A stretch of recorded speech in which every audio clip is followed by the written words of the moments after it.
Tout le monde connaît le personnage d'Hitler, tristement célèbre pour ses crimes contre l'humanité et son rôle d'antagoniste durant la Deuxième Guerre mondiale.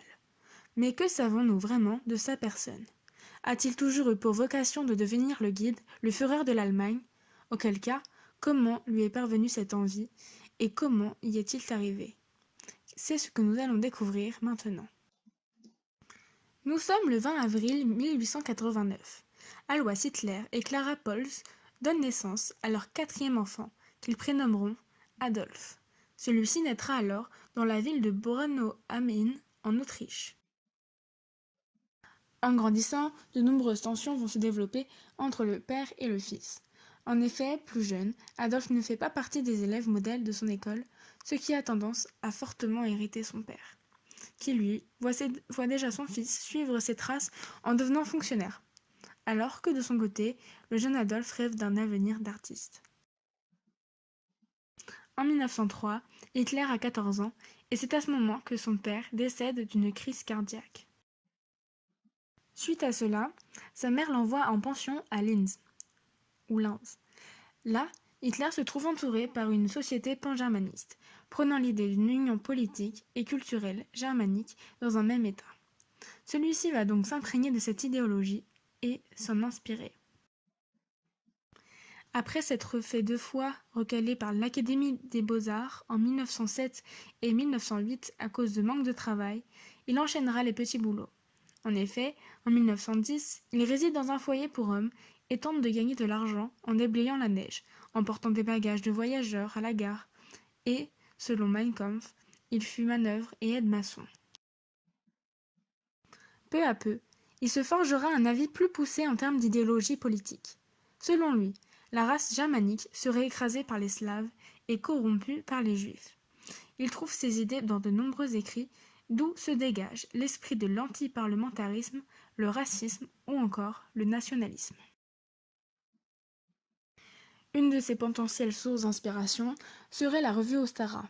Celle-ci avait pour sous-titre « Magazine des hommes blonds et virils », écrite par Georg Lanz Liebenfels et publiée entre 1905 et 1913, cette revue prenait part au mouvement raciste et faisait référence à l'amélioration de la race aryenne.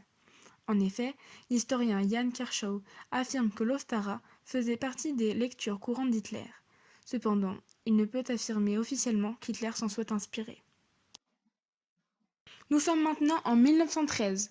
Hitler refuse d'effectuer son service militaire et part s'installer à Munich pour fuir l'Autriche et ne pas avoir à combattre pour les Habsbourg. Même si le gouvernement le retrouve, celui-ci n'est pas en capacité de rejoindre le service à cause de problèmes de santé.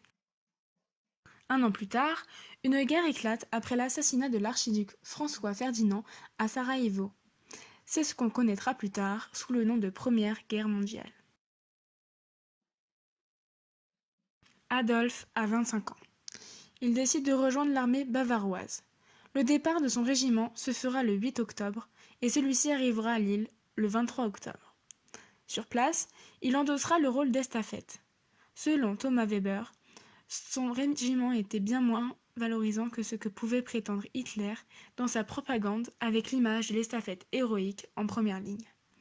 En effet, celui-ci n'était jamais sur place lors des combats décisifs et avait pour mission de transporter les dépêches derrière la ligne de front. Après cette guerre, Hitler rentre à Munich et va également rester au sein de l'armée. Le 3 décembre, il est engagé en tant que gardien militaire dans le sud de la Bavière. Pour le reste de sa vie, il gardera à l'idée que l'Allemagne n'aurait pas réellement été vaincue. Ce seraient les Juifs, les forces de gauche ainsi que les républicains qui auraient contribué à leur perte en trahissant l'Allemagne. Ceci aura pour nom le mythe du coup de poignard dans le dos. En 1919, Hitler a pour mission de combattre les idées marxistes et de faire de la propagande pour un parti appelé DAP, Parti ouvrier allemand. C'était un parti ultranationaliste, anticommuniste et antisémite fondé au début de l'année 1919 par Anton Dexler et Karl Harrer. Il en deviendra le chef en 1920 et le DAP, ou DAP, laissera alors sa place au NSDAP, Parti national socialiste des travailleurs allemands. De plus, Hitler fait évoluer le parti en lui associant un journal, le Völkischer Beobachter, avec pour emblème le drapeau à croix gammée. Une milice agressive va également être constituée, la SA, aussi appelée les chemises brunes, due à la couleur de leur uniforme. Des meetings vont être organisés pour répandre les idées d'Hitler, qui deviendront la base de l'idéologie nazie. Son envie de devenir leader est alors de plus en plus marquée. Tant et si bien que le 8 novembre 1923, il va tenter de s'emparer du pouvoir par la force. C'est le putsch de Munich. Or, cette tentative échoue. Le Parti national-socialiste des travailleurs allemands est aussitôt interdit et Hitler se fait inculper de conspiration contre l'État et est condamné à 5 ans de prison.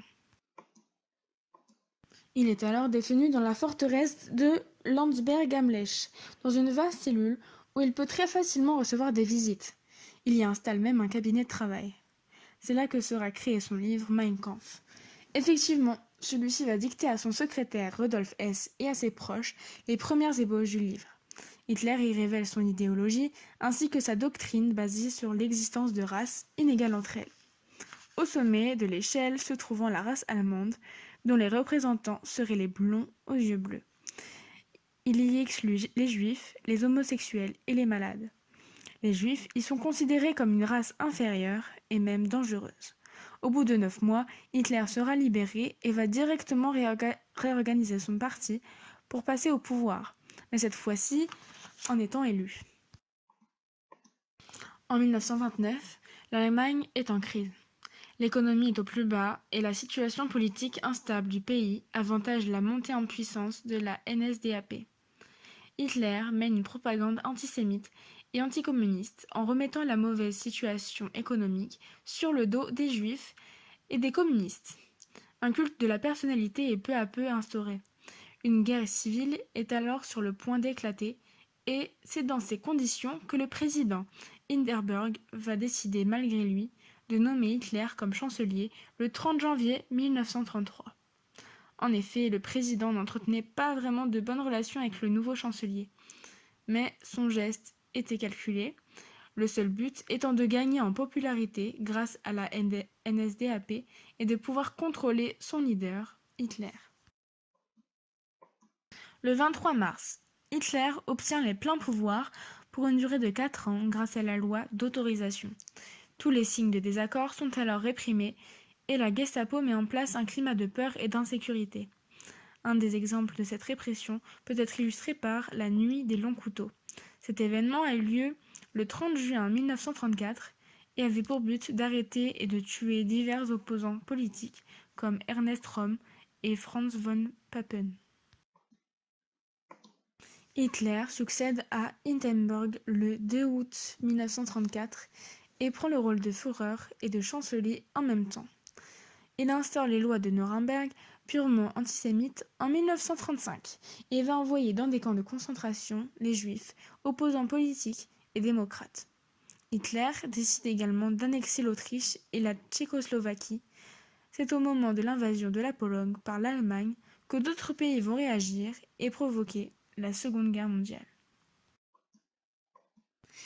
Et c'est ainsi que nous retrouvons Adolf Hitler comme nous le connaissons, dans son rôle de dictateur et de criminel. Grâce à cette rétrospective, nous avons désormais une meilleure vision de son parcours, de l'évolution de ses idées et de ses ambitions. Il est vrai que, sur le papier, il est difficile de comprendre comment un petit orphelin passionné d'art ait pu devenir l'homme à l'origine du nazisme et des camps de concentration. Nous pouvons dorénavant comprendre l'acheminement de son idéologie qu'il forge grâce ou à cause de ses modèles et qui influencera par la suite de nombreux Allemands au cours de son règne.